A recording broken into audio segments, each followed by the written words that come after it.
I was making more money than I'd ever seen in my entire life. And I was 22 years old, and I was just so overwhelmed, so just like gripped by panic, by fear, anxiety. And I began to feel that anxiety because I had no systems in place. I had no systems for managing my calendar, managing my time, managing my resources. And I was flying by the seat of my pants every single day. So I had a life insurance policy of over $1 million. Look, if I end my life after paying off the house, Emily can start over with a man who doesn't have the problems that I have. And so I was at the edge of my balcony, ready to jump off because I've been there. I've been to the depths, and God rescued me. Welcome to the Courageous Men Podcast, where we help Christian men follow God faithfully, love their families well, and build a legacy that lasts. And now your host, Whitney Sewell. Welcome back to the Courageous Men Show. Today's guest is a man I've come to deeply respect, both professionally and personally. Galel Fajardo. He's a high-performance business coach, consultant, and a performance psychologist who works closely with elite performers to help them reduce stress, right? Lead with clarity and build lives that actually feel aligned. He helps leaders implement structure, discipline, and systems that bring peace instead of pressure. I've personally benefited from his coaching and perspective. But what makes Galel's story especially powerful isn't just what he does now; it's where he's been. And at just 22 years old, newly married, Galel hit a breaking point and marked by anxiety, depression, and deep shame, and a season where his life nearly ended. And it was in that place of brokenness that Jesus met him and began reshaping everything from the inside out. Today, Galel's a husband, a father, a man of faith who speaks honestly about mental health, masculinity, discipline, and what it really means to live like the Spirit of God is alive in us. Today, we're talking about what happens when Christian men stop just believing Scripture and start living like it's true. Galel, welcome to the show. I am honored to have you as a guest. Whitney, I'm honored to be on your show, man. This is awesome. It's been a long time coming, so I'm glad to be here.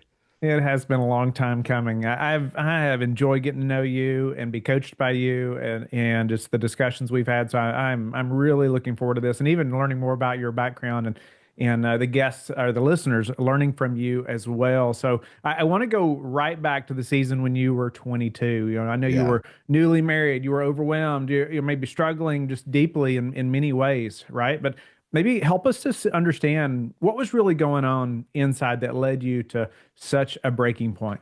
Yes. So I was 22 years old. My wife and I had got married when I was out of college. So I always point out that she is a cradle robber. She's older than I am by a year and a half. I always point that out when I have the chance. And so she'd already been in the working world. I was in college. And as soon as I graduated, we got married. So graduated from college in June, bought our first house together in July, got married in August. So we went through this weird phase in the month of July where we would call our friends and say, hey, we're going to be at our condo that we own, but we will not be spending the night there. And so we would go there and build IKEA furniture and then go back, go our separate homes, because for us, it was a big deal to, save ourselves till marriage. And so we did that. We did it the old school way.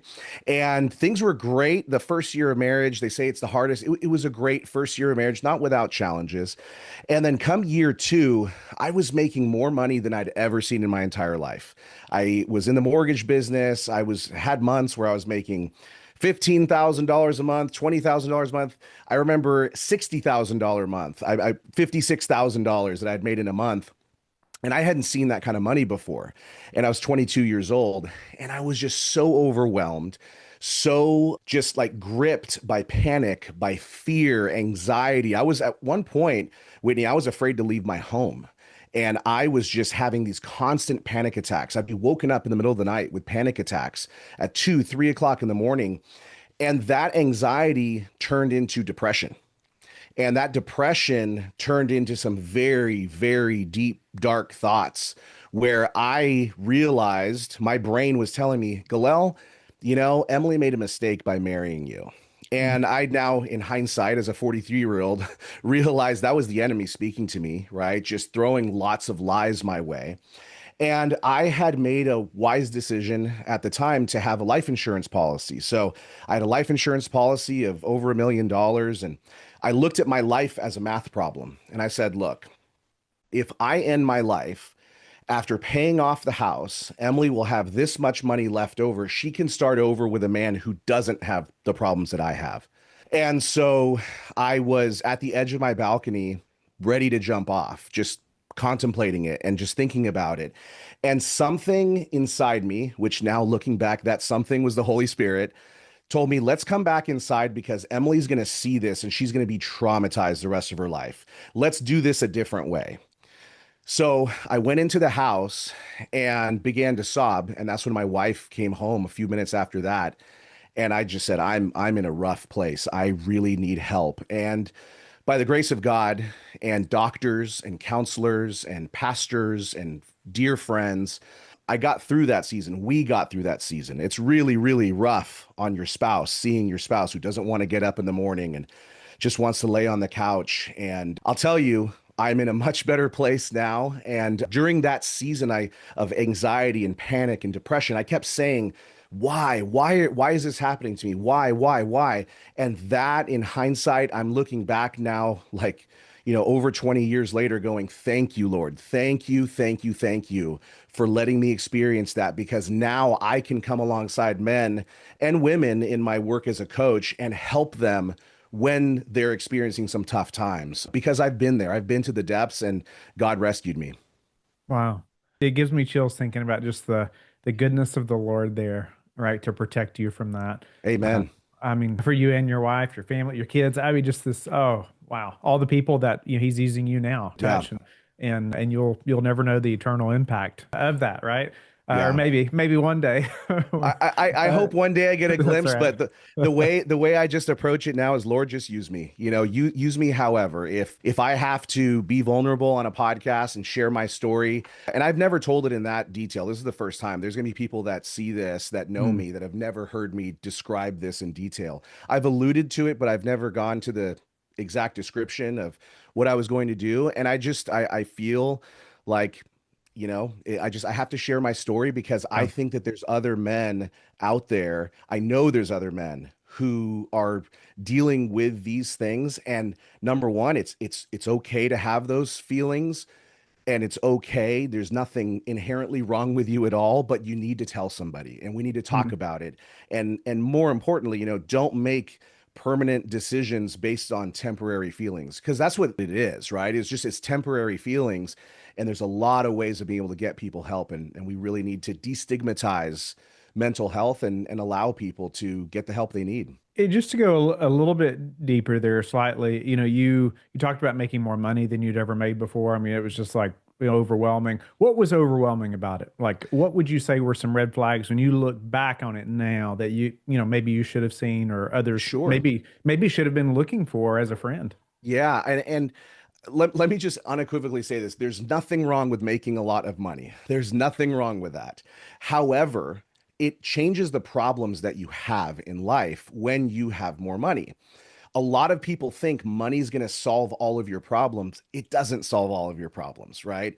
I know many men who are multimillionaires that are dealing with trouble in their marriage, trouble with their children, trouble with their health, right? We're always going to have problems. Money helps solve a lot of problems. It's a resource. We can fund missions trips with it. We can build churches with it, right? And I would encourage men like, how am I using my money to honor God? But truly, I think that for me, having a lot of money, I didn't have a target. And so I was at 22 just saying more, more, more, more. I just need more of it. I don't know how much I need. I just need more. And so I kept going with this more, more, more attitude. Whereas I would have really benefited from having somebody alongside me to tell me, okay, let's set some goals for you. How much do you want to give away? How much do you want to invest? How much do you want to save? And what are you going to do strategically to reinvest back into yourself? I was just thinking more, more, more. And I began to feel that anxiety because I had no systems in place. I had no systems for managing my calendar, managing my time, managing my resources. And I was flying by the seat of my pants every single day. So I would wake up and just everything was on fire and I was needed everywhere. And I had no way of being able to manage that. And now, knowing what I know today, I'm able to, thank the Lord, have money, have plenty of it, and also have the time freedom that I want. Are there bad days? Absolutely. Are there days where I go, oh man, what did I sign up for? Absolutely. However, how great of a place to be put in. My coach just reminded me of this just last week. How great of a position is it to be in to get the things that you've prayed for and have increased responsibility? What a great problem that is to have. And so now I teach business owners those systems so that they're not overwhelmed, so that they don't feel that pressure that I once felt at 22 with a successful business. Yes, I want to get into some of those systems in a moment for sure. But as you're really going through some healing there, right? And moving forward, what changed first? Was it like thinking? Was it habits, your identity? Like what happened then to like help you see a path forward? Yeah, it was a change in my thinking. Behind me, for those of you that are watching this, I've got a shelf with hundreds of books on it. And I've got shelves that you don't see. And those shelves are filled with good books that help me change the way that I was thinking. And so what happened was I kept everything inside my head. And I was always defaulting to doom and gloom scenarios. I had developed this as a coping mechanism where if I thought about the worst situation, maybe that won't happen to me, right? And I'll tell you, I lived through the worst case scenario. Eventually, I didn't share this part at the beginning here. I lost all of my money in 2007, 2008. My wife and I lost everything. So we had to declare bankruptcy. We lost the home that we had purchased as newlyweds, all of our investments, all of our savings gone. And I went like a year without paying any one of my bills and I survived. So I was taken from like the heights of the heights down to the lowest of the lows and I survived it. Right. And so all of these events that happened helped me change my thinking. So we need to notice the patterns in how we're thinking. And I noticed that the pattern of thinking was always, what can I do to solve my problems? When all the while, I have my father who's with me the entire time, right? I've got the Lord who's there ready for me to take on challenges and give me answers, and I'm just ignoring it, right? I'm calling myself a Christian by name, but not acting as a Christian by what I was actually doing.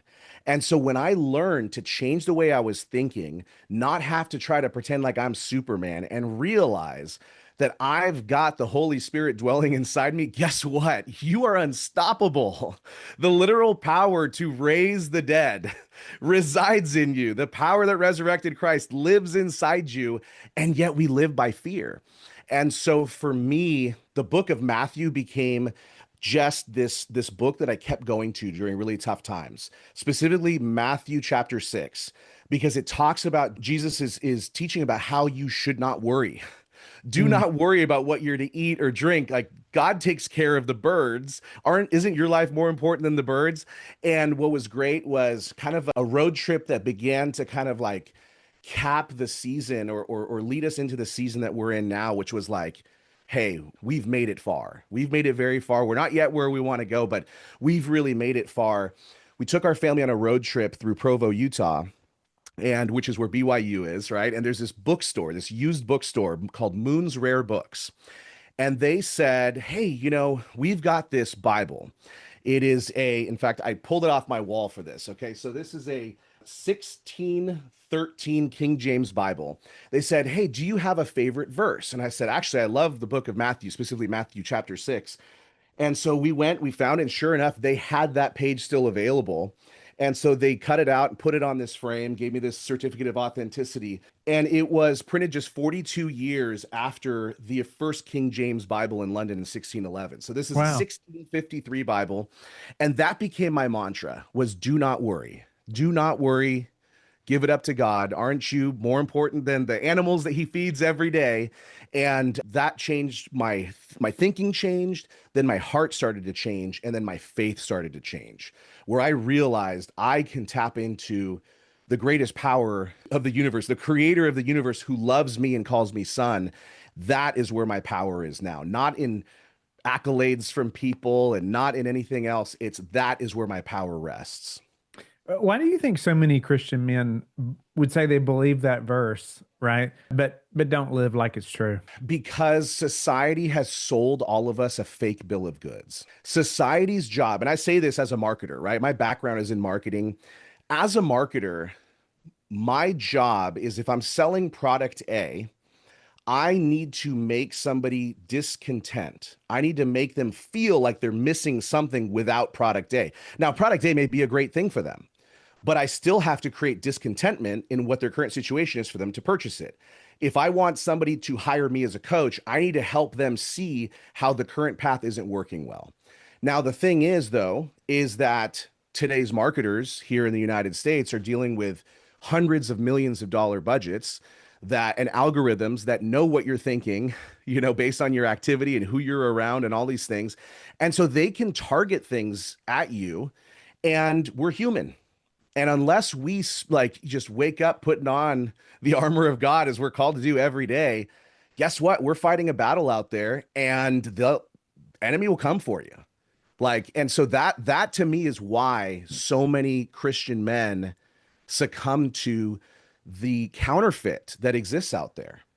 We see it in the number of Christian men that are still addicted to pornography, that still have habitual gambling problems, that have drinking problems, problems with marijuana now that marijuana has been decriminalized, right? I can't begin to tell you how many good men are dealing with these problems. And then just throw in like validation and self-worth, and so you end up scrolling more than you want to and all that. We're being sold a fake bill of goods and we're buying it. That is why good Christian men are not living in the power that we actually have. Yeah, I think this is probably related, but I know you work with many high performing entrepreneurs and who look super successful right on the outside, but often exhausted on the inside. Yeah. Maybe you can speak to some of the similar patterns there. Why do driven men, they struggle so much with like just slowing down and asking for help, as well. But, just speak to, why won't we ask for help? What is that about? But, and even that dynamic of, hey, we look successful on the outside, but man, on the inside, we're a disaster. Yeah, so I mean, I think a lot of it stems from programming, again, so my background is I went back to school and got a master's in performance psychology. So I've got this psych degree that basically at the end of my graduate program, I realized, wow, childhood can really make or break a human being. And so, and it was very No pressure, eye-opening. parents. No pressure, mom and dad, no pressure, no pressure whatsoever. But the fact of the matter is, that you can take two kids from the same household and one can end up being very successful, one doesn't. You can take a look at very successful people and see that, oh, they had a great upbringing. Wow, this person had a horrible upbringing. And so the story that the analogy that I give people is that there was a father who had two sons. Okay. It was an alcoholic father. Alcoholic father had two sons. One son became an alcoholic because he was raised by an alcoholic father. The second son never drank because he was raised by an alcoholic father. And so understanding the context of that, right? The fact that our upbringing can make or break us, and what we choose to believe in and what we choose to put our focus and attention on can make a massive difference for us. Okay. So we have to understand that. Right. And so what happens is for us, especially men who are growing up, what do we hear? What's the mantra we always hear? Hey, come on, big boys don't cry. Come on, suck it up. Hey, what are you doing? Crying. What are you trying to be, a girl? Right. Oh, you throw like a girl, just like these types of phrases that I get it. I've said them before. Those things become programming. And so again, we have to look back at generations and what men in previous generations went through and experienced and how those experiences shaped our fathers. and having grace for our fathers and our fathers' shortcomings. Just as I hope that one day my children will have grace for me and all of my shortcomings as a father, right? And so it's generational. My dad, he and my mom had me, he was 21 years old when I was born. And I asked him, Dad, how did you know how to be a dad? He goes, Son, I had no idea. I was guessing by the grace of God, right? And so we can choose our trajectory by, do we choose to blame or do we choose to, take this as information and move forward with it? Young boys, a lot of them we teach to be the tough guy, don't cry. Hey, come on, you can do it yourself. If they ask for help, we scold them for asking for help, right? And then we also grow up looking up to superheroes, right? Superman, he was Superman. Of course he could do it himself. Batman, yeah, he had Robin, but wasn't really like, Robin wasn't really like a stud superhero. Nobody really wanted to be Robin, right? Like all these superheroes we look at, it's the guy. And, those of us who watch sports, same thing, we think about stud players, I think about Michael Jordan, like what a stud Michael Jordan was, to see him. But what people don't realize, he had a strong team around him. That's why he was able to perform. And so we focus on the person and being the star, and oftentimes forget that they are supported by a cast of characters. And as human beings, we cannot do things on our own. We need to include other people and ask for help when we need it. It's so important who you hang around, right? Massive. Having that board of directors or coaches or Yep. a friend even that's close enough to and loves you enough to speak into Yes. your situation with truth, right? Absolutely. Very important. That's a sign of good friends, right? People that are willing to speak truth to you when you need it, not just tell you what you need to hear. I know you also, you're big on structure and discipline, even as tools for peace. Speak to some of the systems that actually protect a man's, say, mental, maybe emotional health as well. Is there, just a high-speed entrepreneur that you work with all the time? Yeah, so it's really simple, right? I wish I could tell you that I've got this like complicated things and this little hack. Like, go to the store and buy yourself a 99-cent composition book and just write down what you're thinking. Write down what ails you. Write down what you're afraid of. Get it out of your head and onto paper. That system right there has done more to help bring me peace of mind, as far as, just like outside of praying, right? So prayer first, but my notebook and my journal drives my prayer. And so if something is on my mind and I'm afraid of something, or I'm feeling like, ooh, this is making me uncomfortable, I'm going to write it down, because it just gets it out of my head, makes it real by writing it down.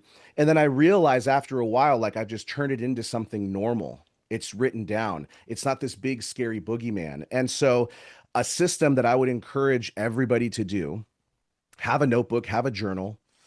And when you wrap up your day, plan tomorrow today. I learned that from one of my mentors and friends, Craig Ballantyne. I know he was a guest here on this show before.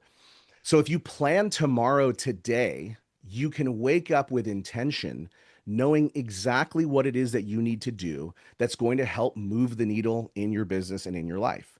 And so for me, making sure that I wrap up my day by planning the next day, knowing what 3 most important tasks I'm going to take care of the next morning, that right there is my system for peace, because then things don't fall through the cracks. I think it makes such a big difference. The days I don't do that, I waste so much time the next morning, right, trying to figure out, hey, what is my plan of attack this morning, especially if I have just time without meetings, and which could be the most productive time, and then I'm not prepared to use it, the best Right. way that I could. Yes, absolutely. It is one of those things. So like Jim Rohn, a great business philosopher who, again, helped change my life when I was going through the depths of it. I was listening to Jim Rohn all the time. And he would say, these things are easy to do, but because they're easy to do, they're also easy not to do. Right. And so how many things in our life are easy to do, but because they're easy to do, they're also easy not to do. So we ignore it. And these are little things that add up to big things, right? Craig, taught me a phrase: little hinges that swing big doors. Just by writing down what you're thinking and feeling can be the difference between showing up at home and blowing up at your wife, blowing up at your kids, kicking the dog, being upset because you haven't emotionally regulated yourself, for goodness sakes. Grow up, be an adult, write down what you're feeling. Is there anything you can do about it? No, there's nothing I can do. Okay, give it to God and move on. Right.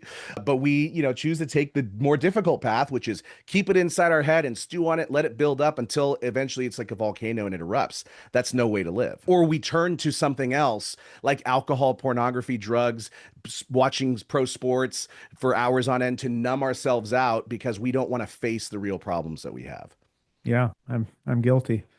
Oh, guilty as charged myself. Why do you think I know the playbook? That's right. I know the playbook because I was a player in there until I, broke free from it. So speak to how your healing journey changed the way you show up as a husband.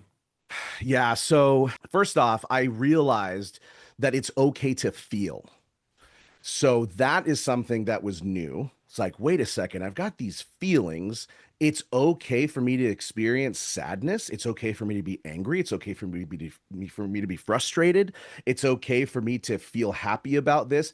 And as I started getting in touch with my feelings, as feminine as that sounds, we are both masculine and feminine energy as human beings, right? You think of the yin and yang, right? And so men who are in the masculine primarily, like we should be primarily masculine, there is a touch of feminine. There needs to be that counterbalance.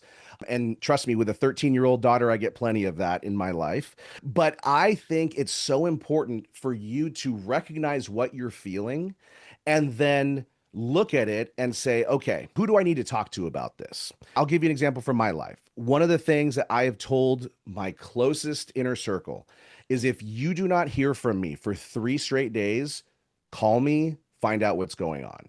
Because my tendency is to withdraw when things are going poorly in my life.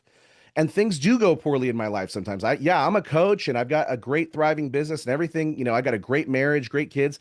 But yeah, like sometimes stuff sucks, right? And sometimes stuff's not good. And so I tell my closest inner circle, there's 3 men that I tell, listen, if you don't hear from me for 3 days, please check on me because something's going on. I want to hear about that, like those 3 men, and just speak to what is that? How did you orchestrate that? What's the understanding there, between you 4? How do they speak into your life? I hear so many ask about that. I've had different people like that over the years, but how did you orchestrate that? What does it look like? Yeah, so they're men from different social circles. So a couple of them know each other, but one of them doesn't know the others. And so I've just told different men from different social circles, listen, I'm trying to be better as a husband, as a father, as a business owner, and I just know that like my tendency is to withdraw if I am not in community and I'm not talking with my brothers. I consider you a brother. If you don't hear from me for 3 days, please do me a favor, check in on me because it typically means something's going on. And so that is just kind of how I had that conversation. And so I'll come to them if I'm struggling with something or I want accountability on something where I say, hey guys, just recently, one of them sent me a text and said, hey, I am not showing up the way I want to for my wife. I've been short with my wife, short with the kids. That's not who I want to be. Can you help me? Like, can you just give me some words of encouragement here? And I said, brother, I got you. I've been there. Let me tell you, as recently as 2 weeks ago, let me tell you what had happened. And so I kind of outlined what had happened that had escalated and what I did to mitigate it. And then I gave him some advice because he's been married less years than I have. Emily and I are approaching 22 years this year. And I gave him some specific examples on what I recommended and got a text back the following week. Hey, man, like that advice was fantastic. Like that's what I needed to hear. Thank you so much. I love you. Normalize telling your bros you love them. Like it's okay. You can tell guys that you love them. And so that's just the way it is, right? When something is going south, speak up, talk to somebody, start with one friend. Right. And then you can expand it a little bit more. But for me, I got my 2 a.m. guys that I know I can reach out to. Yeah, that's awesome. Love that you have them in place. And even as a father, you touched on this a little bit, but as a father, how do you think about just modeling emotional honesty, right? And strength for your kids, and especially your Yeah. daughter? Yeah. So, I mean, there's, again, in psychology, I read about, like fathers and how they develop their daughter's picker of men. And that she's either going to choose a man that's just like you or one that's the complete opposite of you. Right. And so no pressure, dads. First off, I have an amazing wife. Like I'm so blessed that she is a woman who will tell me the straight scoop. And we've learned to communicate and we've learned to argue fairly, if that makes sense. So in the early days of marriage, when we would have arguments, we fought very unfairly. We dug up the past. We made attacks based on stuff from their background or whatever it was. It was just very unfair fighting. And then we did this marriage retreat and we realized, man, we are like breaking every rule in the book here. Let's now moving forward fight fairly because again, the enemy uses marriage against us, right? Like it's like a tree that's got roots and we've all heard the analogy, right? Just poison getting dropped in the roots and it kills the entire tree. And so if you have children, I truly believe I will die on this hill. It starts with the way that father treats the mother. Mm. That is the core foundation for a family is in how the father treats the mother and then also how the mother treats the father, right? So we have agreed we are not to belittle each other.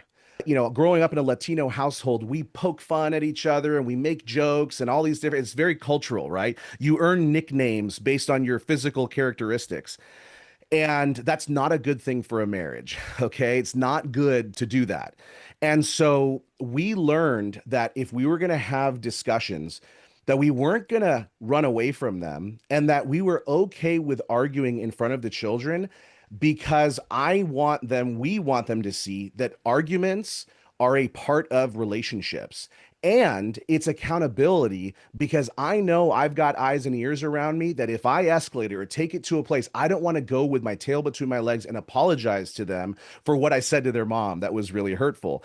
And so our philosophy changed over the years. It used to be like, if we have an argument, we'll go to the bedroom. And when kids are little, they need that safety, security, stability. So that was a good move when they were younger. But now that they're teenagers and we get into a little bit of an argument, it's a check and balance for me. Like, hey, your daughter is watching. Your son is learning how to speak to a woman based on what you're doing, Galel. Tread carefully.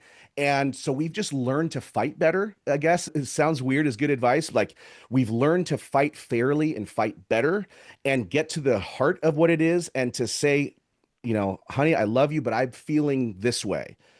Oh gosh, I didn't realize that. My goodness, I didn't realize I'd said things this way, and just doing that healing in front of the kids, it's helpful because sometimes you're on a road trip for 8 hours and you can't wait till you get to your campground to dish it out. And so for us, we've learned to do this in a way knowing that our kids are watching every move. They need to know that it's going to happen, right? And how to handle it. Because when they get married one day, Lord willing, they're going to have fights. Yeah. No doubt about it. Yeah. I've got friends who they never saw their parents fight. And so then they started dating somebody, maybe got engaged where everybody's trying to impress each other. Then they get married and they like become roommates for a little while. And they're like, wait a second. My parents' marriage wasn't like this. My parents never fought. It's like, that's kind of a red flag. Yeah. It's part of a healthy relationship. So for men listening who feel like, say, work and responsibility are just slowly pulling them away from their families, what are some warning signs that you often see there or that you would say, hey, they should better pay attention to these things? So the warning signs, so any man that's listening to this and you're wondering, okay, am I starting to drift away? I'm going to ask you a very blunt and direct question. Do you know your children? Do you know their friends? Do you know what they like to do for fun? Do you know what games they play? Do you know who they're talking to on the phone? Do you know who they're in community with? Like, do you know those things? Because if you don't know those things, that's the first red flag. Parents need to know these things.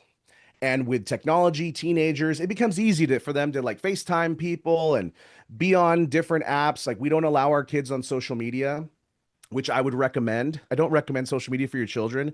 We do homeschool our children, so we spend a lot of time with them. But my daughter is out of the house a lot because she does theater. And so, but I know her theater friends and I'm involved and her theater friends know who I am because I'm always keeping a watchful eye as to what's going on. And anytime that we're in a car with one of her friends, I'm asking them questions. And they all think I'm the cool dad, but the only reason I'm the cool dad is because I just talked to them. I just ask questions. I'm curious about their upbringing. And then, Olivia and I talk about, hey, do they go to church? Like, what are their parents like? This, that, and the other. And so starting with that question, do you know your children? That's number one. Number two, do you know your spouse? And not just like, yeah, of course I know her. No, but do you know what she's praying for right now? Like, do you know what your wife is asking God? Do you know those things? Do you know that part? Because I'll tell you, men, physical intimacy is a very important part of a marriage and a relationship. And for some men, it's more important. And for a woman to give up that part of her soul to you, she has to trust you. And how well can she trust you if you don't know what she's afraid of, if you don't know what keeps her up at night, if you don't know what she's praying for, you don't know what she desires, not only from you, but out of life? Do you know her dreams? Do you know her goals? Do you know where she wants to go on vacation? All of those things I think are so important. And so if you don't know those things, that's a red flag. You're spending too much time buried in your work, buried in other things, buried in distraction, and you need to reorient your priorities, which I think are your relationship with God first, your marriage to your wife, then the relationship with your children. But your relationship with your wife comes before the relationship with the children. Because if that relationship falters, everything falters. If the men listening just implemented the last 5 minutes there, or 2 minutes of what you just talked about, I mean, their whole life would, and family legacy forever would be changed. Are there any, or maybe one rhythm or habit or something you would encourage men to start, say, this week, along the lines of that relationship with their spouse or their children? Yes. So I would take a look at your calendar. So look at your calendar. You know how we say like where your treasure is, like that's where your heart lies, right? Like that is, and I butchered that, but that's literally like your calendar tells me where your heart is. And I get it. Like people have busy schedules, but don't do what I used to do. What I used to do was I'd come home from a long, hard day at work. I would sit on the couch, I'd crack open a beer, and I would watch baseball from 6 o'clock until 10:30 p.m. And then I give my wife the look like, hey, honey, what do you think? And she's like, who are you? You didn't even ask me how was my day today and cared to listen to my response. You didn't ask me how it went while I stayed home with these two kids who were draining all my energy. You didn't offer to even help with bath time and feeding them and cleaning up, right? So check yourselves, guys. Like, check yourselves, check your calendar. What are you doing with your free time? And reprioritize the things that you say are important. Because at one point in my life, I said that God was important, my wife was important, my kids were important, but you know who was number one on the list was me, making sure I had all my needs met. So yeah, I go to work and I come home and I drink and I watch sports. Like I have to recharge. Well, guess what? Your wife's been with the kids all day, right? And so check your calendar. Do a time audit. How much time do you spend doing these things? And if too much time is going to things that are not fueling your life and the true priorities, you either need to stop saying that God, your wife, and your kids are your priority, or you need to change your schedule. When you think about legacy, what do you want to be remembered for? Maybe not as a coach, but as a man. Years ago, I cared a lot about legacy. I really did. I remember writing my eulogy, and I remember this was during my days of depression, and I was sobbing in the journal. The journal's sitting right down there where I wrote my eulogy and how I wanted to be remembered, this and that. All I care about now, it's so simple, Whitney. All I want to be remembered for is I just want Emily to know that I loved her like crazy and that I did everything I could, as flawed of a human that I am, that I showed her love and that she felt that love. Second thing, that my children know that I'm proud of them and I love them like crazy. But more importantly than that, I just want people to know I follow Jesus and I am an imperfect guy who has done some cool things in my life and helped people, but only because of Jesus. That is it. It's not me. It's all Jesus. That's the legacy I want. And then to have children that follow Jesus and hopefully their children's children and generations from there, that Emily and I created that foundation of faith that led our family. That's what I want to be remembered for. That's it. Love that, Galel. That is, you've given us so many, I feel like just such actionable steps for any man to change their marriage, change their relationship with their children, but even their walk with the Lord, right? And being super intentional with their time, and that's what you're a master at, is helping people do those things. So thank Thank you you. so much for your time today and being so transparent. I mean, so many are not willing to do that, right? And then, man, there's so many people that you're helping because you're willing to be transparent and really look back and say, hey, here's what the Lord did. This is the shape I was in. This is where the Lord's brought me.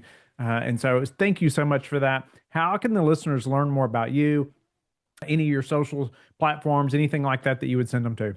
Yeah, absolutely. Well, thank you so much again, Whitney, for having me. You can find me on Instagram. That's at just my first name, last name, Galel Fajardo. Galel is how you spell Galel, and Fajardo is Fajardo. Or you can go to my website, galel.com, Galel, and get on my email list. And I send out coaching via email and talk about some fun stuff. Whatever crosses my mind that day is what I'll email out to folks and help give people strategies. So those are the two best places to find me, or on YouTube at Galel F on YouTube.